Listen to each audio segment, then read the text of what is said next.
Big Mighty God did it again. You woke up on the right side of the dirt, so let's give God a praise. This is John Lakin and Friends.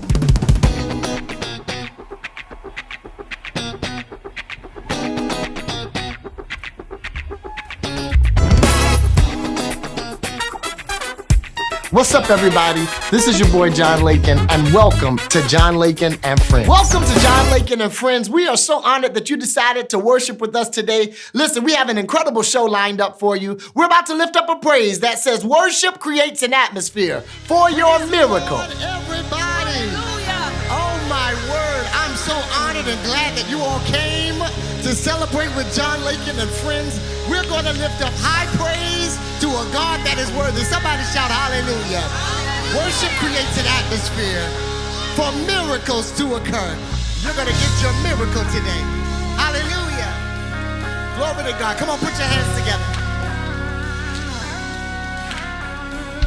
Worship creates an atmosphere for miracles to occur. And there's a praise that moves the heart of God and causes grace to flow. Come on, put on the garment of praise tonight. Say. Put on the garment of praise. Come on, lift up your hands and give them glory. Lift up your hands. Oh, it's all right to lift your hands. This is the day God has made. Hallelujah. Let us rejoice. Let us rejoice. Oh, let us rejoice for the Lord. Our God is an awesome ruler. Our God is an awesome God. He reigns from heaven above. Yeah, for the Lord. Our God is an awesome ruler. He's an awesome ruler. So we declare today, everybody help me say, hey, I'm gonna get my miracle today. I'm gonna get my miracle today. I'm gonna get my miracle today. I'm gonna get my miracle. Help me say, today is your day. Right now is your moment. God's gonna do it. Hey, I'm gonna get it. I'm gonna get it. I believe by faith that today is my day. I'm gonna get it. Hey, I'm gonna get it. Everybody clap your hands and say, oh, oh, oh.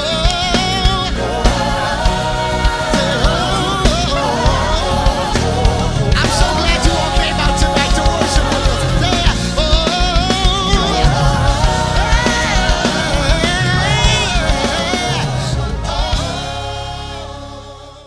My name is Betty Spells Price.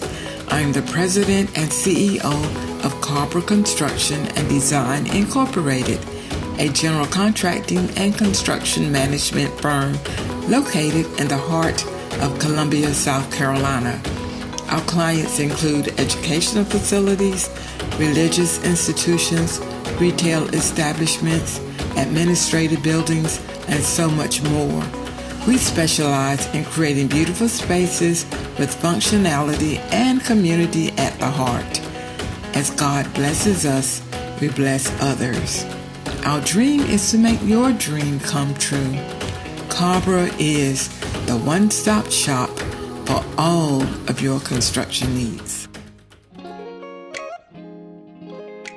Good morning. My name is Fred Folston, and I pastor Life Destiny Church here in the beautiful city of Columbia. But I'm especially happy to be here this morning with John Lakin and Friends. I recently heard that fear means false evidence appearing real. And that really resonates with me because many times the enemy comes in and he gives us this illusion that things are more important or more dangerous to us than they really are.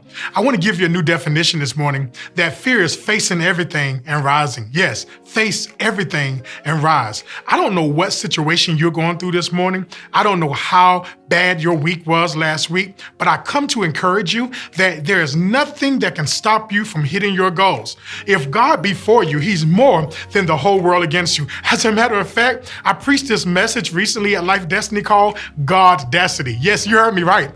Godacity. Because audacity means you're willing to take the risk to do something. Well, Godacity means that you take the risk of trusting God. I love Psalm 20, where it says, some trust in horses, some trust in chariots, but we will trust in the name of the Lord. I come to tell you that there is nothing that's going to stop you this week. There's nothing that's going to hinder you this week. The devil is a liar and God is exalted. I'm telling you, everything in your life is getting ready to work together for the good, and you got to have Godacity. You got to look your enemy in the face. You got to look your problem in the face and says, God has already given me the victory. Can I just tell you this one last thing? Me and God are the majority. That's right. You and God are the majority. So no weapon formed against you shall prosper. I'm Fred Folston, and I'm so happy to be here with you today and on the John Lakin and Friends show. May you have a wonderful, blessed week. More grace. Welcome back to John Lakin and Friends, and I am super excited to have with me my friend and my brother, Pastor Darrel DS President. How are you doing today, man, sir? Doing wonderful. Blessings to you, man. Yes, let me tell you, let's get into this, because people know you as a preacher, and you are a preaching machine, but at the same time, you have a heart for the community, and you are running for the school board seat for Richland School District 2. So let's talk about it. First off, where are you from? I'm originally from New York. I'm from the Bronx, New York. I transport in South Carolina by way of Atlanta in 93. Okay. So I've been here since then. And how long have you been pastoring in the greater Columbia area? 21 years I've been pastoring St. Matthew's First Baptist Church. Wow. And you also are heavily affiliated with another good church here in Columbia also. That's right, First Nazareth Baptist Church under the leadership of Blakely and Scott. Oh yeah, that's my country pastor. That's right. My God. So let's talk about it. So Richland School District 2, let's talk about your children and your affiliation with Richland School District 2. So how did you get such a heart for the school district? Sure. So when I moved to here in 93, we stayed out in Irmo. Okay. And we bought a house in Northeast Columbia. Okay. And started having a family. Yes. So it was there that I had my children. So my kids, both of them, grew up in the district and graduated from Blackwood High School. Okay, yeah. So I have a deep submitted relationship with that school district. Yes. By fact, because it actually educated my kids and did a great job with it. I hear people say something contrary sometimes, but they did a great job with my two children. Wonderful. And Blythewood School has been known to be a really, really great school in the city. Yeah. All right, so let's talk about the school district. What are some of the challenges that you're seeing in the school district that you'd like to address head on, or that you would like to face? Well, there's a few things that I would like to do day one. Okay. Now, day one, I believe that the first thing needs to be done is develop a fellowship with the school board itself. Wow. The problem with the school board is they're fragmented. Everybody's on their own agenda and everybody's fighting among themselves. And they've drawn lines and they've drawn sides. And so they're not able to get anything done because it's always friction. And there is no transparency among themselves. Okay. And so that would be the first thing I would like to do, is try to build some consensus, some camaraderie among board members that we're working together to do some things. And then look at some of the issues that are facing the board. The biggest one that I believe are the biggest two is teacher retention. Come on. And safety. Wow. Safety is a big thing for me. Very true. But I can't jump to that and not deal with this issue that teachers feel despondent. They don't want to be involved. You have teachers that are quitting, just giving up and saying, I'm done, because of the workload that they're put on them and the disrespect that they're receiving at their belief from the district itself. Wow. And so that needs to be dealt with. You can't just keep ignoring it. We have to deal with that. And we need to put policies in place and procedures in place that address those issues so that they feel loved. If you feel good about your job, you're going to do everything you can to stay there and to perform. And the oftentimes, these teachers are already having to deal with the natural challenges of the students and managing classes that are larger than normal. Yeah. And that coupled with the notion of feeling like they may not be heard or may not be seen. So what would you say to these teachers, the teachers in Richland School District 2 that might see this interview? What would you say to them to encourage them to continue on and to keep the faith in them moving forward? First thing, I need to let them know that we need you. That these kids need you, Yes. that you are vital. There is no school district without teachers. Come on, that's true. They are the district. Yes. The children are the ones who are benefiting from this, but we need to make sure that the teachers can stay and they can work. We need to let the teachers be teachers. Yeah. They're the professionals. You know, in the classroom, they're the professionals. They've done all the heavy lifting to become professionals at teaching children. They need to be allowed to do that. Yes. Not only are they allowed to do that, they need to be supported. You know, we need to, one of the things that teachers are saying is that they have a problem with discipline. And it's very hard to discipline a full classroom that's overpopulated. Oh, and trust me. you're the only teacher in there. Trust me. By yourself. You know I'm a teacher. Oh, so okay. I taught for 4 years in Florence 4. Sure. And so I am very aware. And the other thing that adds pressure to the teaching situation is pandemic teaching. Oh, man. Because now you have a whole nother set of paperwork and procedures that you're having to go through to assist kids who may be behind because they haven't had adequate class time. Because, you know, we had a year where everything was on the computer, which was way different than how we've learned in times past. Sure. And you're asking the teacher to catch them up, but keep them up. And there's no time. Come on. And you're asking them to then perform all these things, and you keep adding stuff on them. Yeah.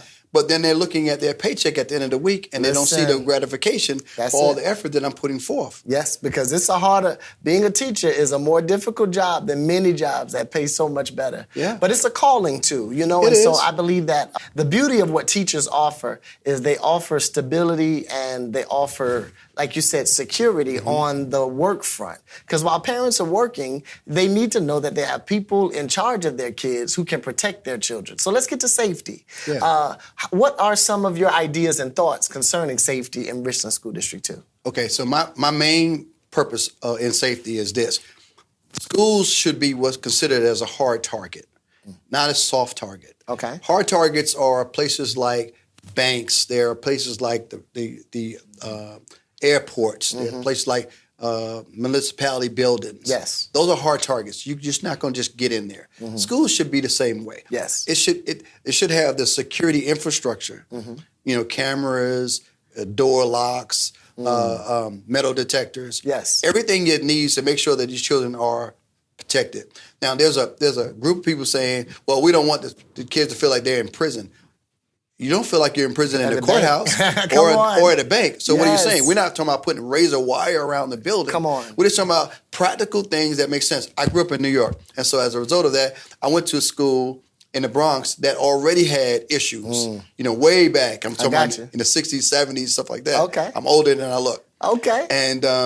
And you would have to come through a set of doors that had alarm, had metal detectors to make sure that nothing could get into school to do any damage. Yes. And so that was back when I was in school in the 80s. So we're talking about 2022. Come on. And we're arguing about whether or not we're going to have a secure location. Number one, you can't get into the fair with a with a backpack that people can't see in. Come on. So why are we letting children go to school with backpacks? If you look at the news, every day it seems like here, somebody has got caught with a gun. That's true.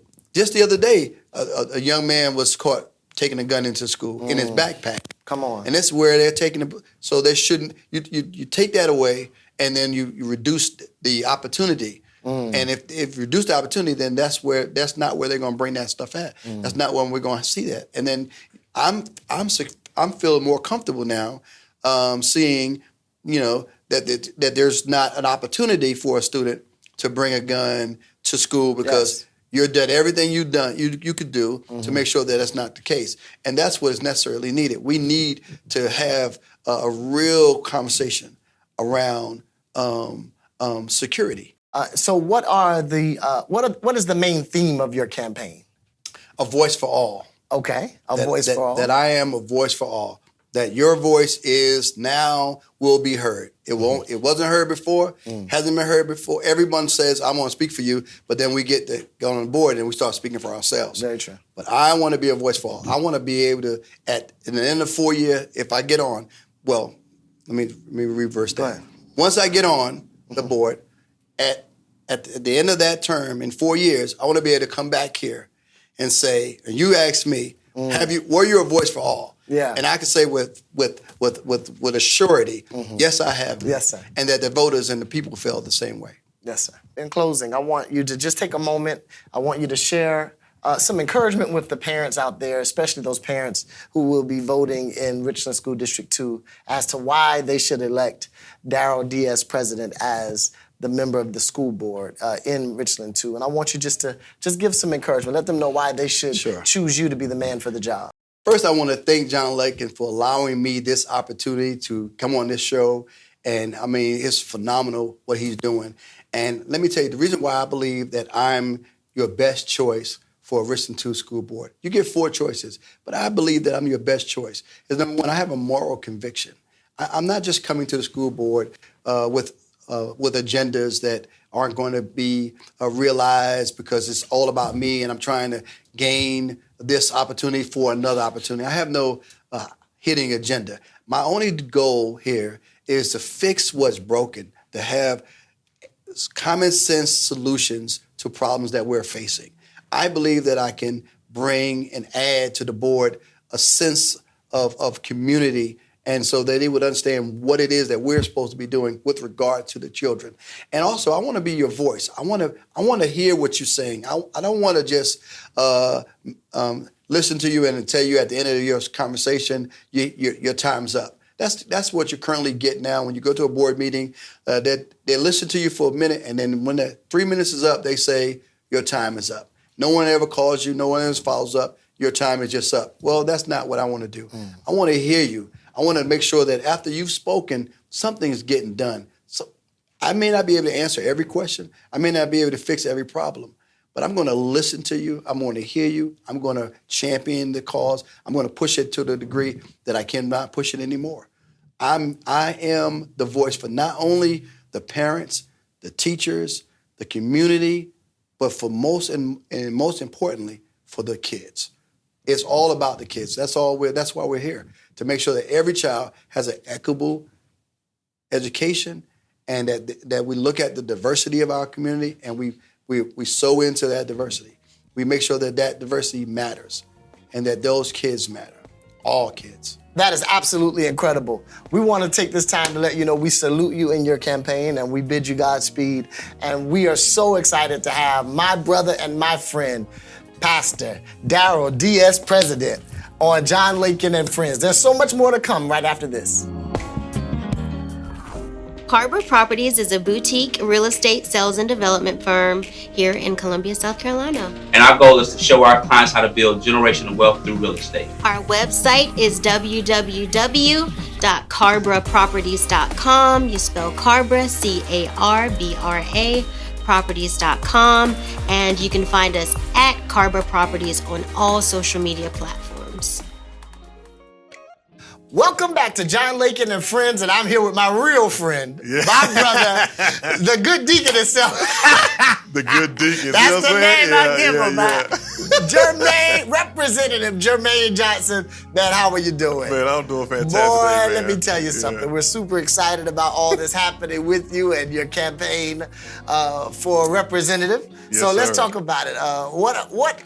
So for people who don't know you, let's tell them, who is Jermaine Johnson? Man, well, thank you for having me today, today, man. I'm super excited. I'm the current representative for District 80. Okay. I've been there. This is going to be going into my second term here. Wow. And I've been working so hard for these people, man, for my people, for my community, man. And it's one of the most honoring, things for my life to be able to represent the people, to give these young people somebody that they can look at, and they can say, hey, I can be like you, or I can do what he does one day. day, or Come on. you know, I can have his seat. You know, I whenever I meet these little kids, man, I be like, listen, I hope you're gonna take my seat one day. Yeah. I tell the little kids, I give them some little hope to do that. So Come on. I'm just an individual who's out here just trying to make a difference for young people, for individuals, so they can see that there's somebody that looks like them that has their best interests at heart. Wow. All right. And let's discuss for the people, what is your connection to the southeast side of town? Let's talk about it. Man, so you know, some years ago, I was the Richland County Recreation Commissioner. Yeah. And you know, I was really involved with the young people out there. I played a lot of basketball. I used to play professional basketball, and I was playing a lot of basketball with the young people around there. And they used to call me Dr. King. Dr. King. They used to make fun of me, call me Dr. King, because I was always giving them some sort of a sermon or a good word or something Come like that. on. So they were making fun of me like that. But I've always wanted to do something for the young people. I've always wanted to show them a different way or a better way, or, you know, that there was life after sports or life after school or life after their, you know, their tough upbringing, so they could do that. So as a recreation commissioner, I went around to all the different sites and I talked to a lot of the employees at the different park sites. And a lot of them will say that I was the first board member they had ever met. That board members had never come to the sites to actually see who they were. Because I don't believe in sitting up top and making rules for people who are really on the ground doing the work. The real work. Yeah, doing the real work. And then I'm sitting up there and I've never met any of them. So I wanted to see and hear from them directly. Yes, yes. And so in the lower Richland community, we've seen you connected, and we want to also shout out the good pastor. You know, we've seen you work with Mount Nebo, St. John, many churches in the area. But at the end of the day, how has your time in the lower Richland community shaped your heart for serving in this capacity? Yeah, well, you know, down there in Lower Richland, man, we all family, man. You know we all cousins somewhere down the line down there, man. So, you know, just being with family and really trying to not to say to bring it back, but to really help establish and help further along the village mentality for the people that's down there. Because, you know, you can call somebody, you're going to see people, you know, every day in the Walmart or the Bi-Lo or the Food Line, and, you know, you're going to see them everywhere. So you want to do people right. You want to treat people right because you're going to see them every day. Your kids go to school with their kids, you know. So I just do what I can for the people that are around there because we are all related. I want to treat them like family because they are my family. Yeah, that's powerful. And let's talk about your family. Yes. So let's talk about your wife and kids. Let's shout them out. Yeah, Dr. Evan Johnson, man. That's my baby right there. All right. I love you, baby. All right, so let it be known. I gotta let it be known. But yeah, Dr. Evan Johnson, you know, and my four babies, man, they are my pride, man. They are my pride and joy. And most people know that I do everything for them. And you know, they were my inspiration for running. Was, you know, I was looking at, you know, the representation that we had. And I was looking at my little child. She was 7 years old at the time, and I was thinking, well, what does my 7-year-old child have in common with the current representation? And it made me feel like, you know, that there was nobody giving her any hope or inspiration for the future. Come on. You know, so I wanted somebody to be able to look. I want them to be able to look at somebody and say, listen, like I can speak to the future because I'm going to be a part of that future with you. Come on. You know, Come on. and that's what I want the young people to see is that I'm going to be a part of that future with them, and that my door is always open for them. Awesome. Now, I want to touch this. We have seen you have a beautiful relationship, not just with the younger community, but with the older saints. I see with the older people that are coming out to vote or that are at different community events. How do you build that bridge to let them know that they are not forgotten and that there is a voice for them? Yeah, absolutely. So, you know, if anybody has heard me do my speeches and my talks, I always start off with thanking my elders. You know, I always start off with thanking them because I want them to know how important they are to me.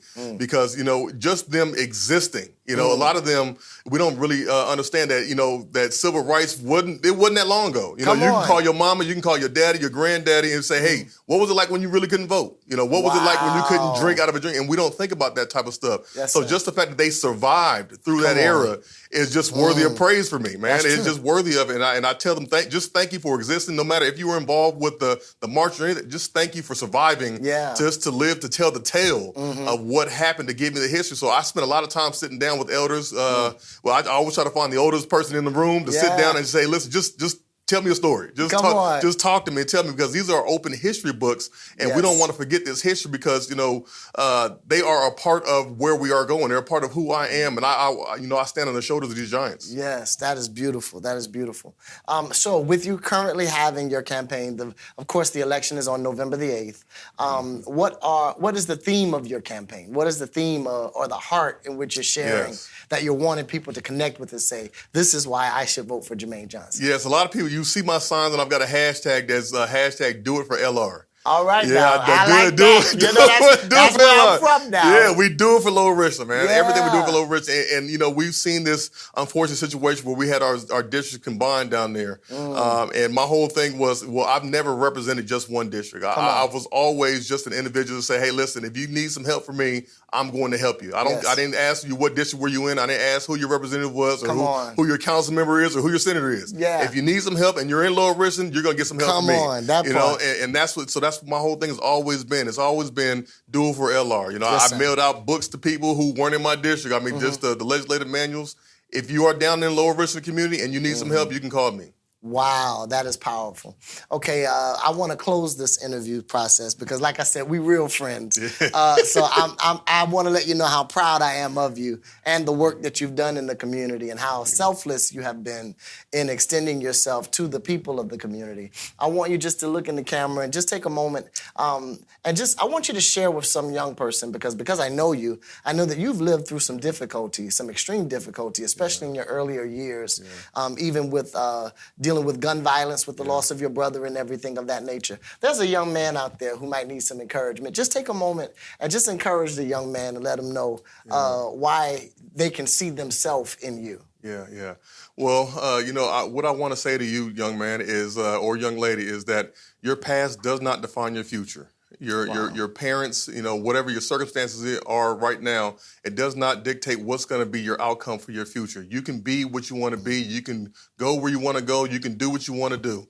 And if nobody told you today that they loved you, I'll tell you today that I love you and that I believe in you and I know that you're going to succeed. I know that you're more than what people have said. I don't care if anybody said that they don't believe in you, that you're never going to be anything, because one of my teachers told me that I would never amount to anything more than a gangster. Wow. And they didn't understand that, you know, the clothing that I was wearing were hand-me-downs because I was so poor. All right, so they didn't understand it. They just judged the book by its cover. But look at us today. Look at who we are today. We went from homeless to Dr. Johnson. And I want to let you know, young people, that you can do it too, that you will do it. And if you need any guidance, you can call me. Listen, Dr. Jermaine Johnson, we are so proud of you. Thank you, There's so much more to come after this on John Lakin and Friends. Buy Smart Auto Group, professional concierge dealers, want to help you purchase your next car. There is a dealer capable of finding you any car that you desire anywhere in the United States. And not only can they find the car for you, they can help you get the car financed and delivered right to your very home. To reach the good people at Buy Smart, all you have to do is come to 6729 Two Notch Road, Columbia, South Carolina. Or you can visit our website at buysmartautogroup.com. Buy Smart Auto Group and tell them John Lakin sent you. Good morning, everybody. My name's Zion Lakin. I just wanted to ask y'all to go subscribe to my Uncle John's YouTube channel, hit that notification bell so y'all can get notified whenever a video is posted. And also, make sure you visit his website at www.johnlakin.com. My name's Zion Lakin, and I'm here with John Lakin and Friends. Indeed. Welcome back to John Lakin and Friends. Listen, we thank you so much for partnering with us and joining with us as we lift up the name of Jesus. We're about to get out of here, but right before we do, I got a few people I've got to shout out. One, Miss Joanne Williams, I love you. That is my friend for real. I also want to send some love to the Jackson family down in Hopkins, South Carolina, as well as Mr. Benny Amaker. That old man is my good brother. Listen, those of you that are surviving the struggle, remember God will get in it with you. Have an incredible Sunday. Yes, I do. With all